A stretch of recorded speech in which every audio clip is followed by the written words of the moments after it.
संपूर्ण हरदेव वाणी भाग संख्या 44 यानी कि 44।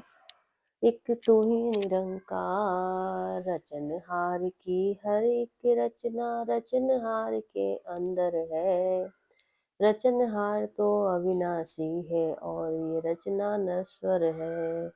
सागर से लहरें बनती हैं, सागर में लहरों का वास। सागर अगर नहीं तो लहरें कर पाएंगी कहाँ निवास। लहरें छोटी और बड़ी हैं, सब सागर से उठती हैं। लहरें तो आखिर लहरें हैं, बनती और बिखरती हैं। लहरों के मिट जाने से क्या सागर भी मिट जाता है। कायम दायम उसी तरह से नजर सभी को आता है।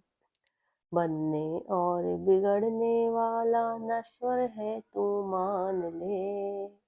कह हर देव की गुरु ज्ञान से अविनाशी को जान ले। एक तू ही निरंकार। सासंगत जी, जैसा कि बाबा जी अपनी वाणी में फरमाते हैं कि तो रचनहार की हर एक रचना रचनहार के अंदर है। जैसे उन्होंने सागर का एग्जाम्पल दिया है कि अगर सागर ना हो तो ये लहरें कहाँ बनेंगी और किस में समाएंगी। सागर होता है तो लहरें आती जाती रहती हैं, सागर अगर नहीं हो तो लहरें फिर कहाँ पे निवास करेंगी। इसी तरीके से हमारी ये आत्मा है। अगर परमात्मा नहीं होगा तो आत्मा को कहाँ जाना है, परमात्मा से कैसे मिलना है, वो कोई नहीं जान सकता। लहरें छोटी हों और बड़ी हैं, सब सागर में ही उठती हैं। लहरें तो आखिर लहरें हैं, बनती और बिखरती हैं। लहरों के मिट जाने से क्या सागर भी मिट जाता है? आप बताइए, सोच के देखिए कि जब लहरें जो हैं अगर मिटती हैं तो क्या सागर को कभी मिटते हुए देखा है? वो तो कायम दायम है। उसी तरह से नजर सभी को आता है। लहरें बिन बन रही हैं, मिट रही हैं, किससे प्रकट हो रही हैं? सागर से प्रकट हो रही हैं। किसमें समा रही हैं? सागर में समा रही हैं। बनने और बिगड़ने वाला नश्वर है तू मान ले कि हम जो है वो नश्वर हैं, बनते हैं और बिगड़ते हैं इन्हीं लहरों की तरह। कह हरदेव की गुरु ज्ञान से अविनाशी को जान ले कि वैसे ही हम कौन हैं अपनी पहचान करें, जीते जी इस ब्रह्म का ज्ञान करें और कहाँ से लहरें उठ रही हैं, कहाँ से हम उत्पन्न हुए हैं, क्यों हमारा जन्म हुआ है और हमें कहाँ जाना है, किसके बीच समाना है।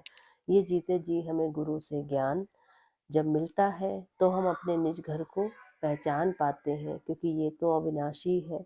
इस अविनाशी की पहचान करनी जरूरी है। अगर हमने इस मनुष्य जन्म में आने के बाद भी इस अविनाशी की पहचान नहीं करी तो ये मनुष्य जन्म हमारा व्यर्थ हो जाएगा।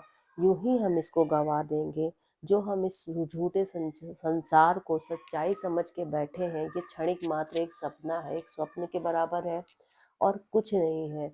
जैसे ही ये आंखें बंद होंगी ये संसार भी छूट जाएगा और फिर से हम 84 लाख योनियों में फंस जाएंगे। फिर से हम आवागमन के चक्कर में फंस जाएंगे।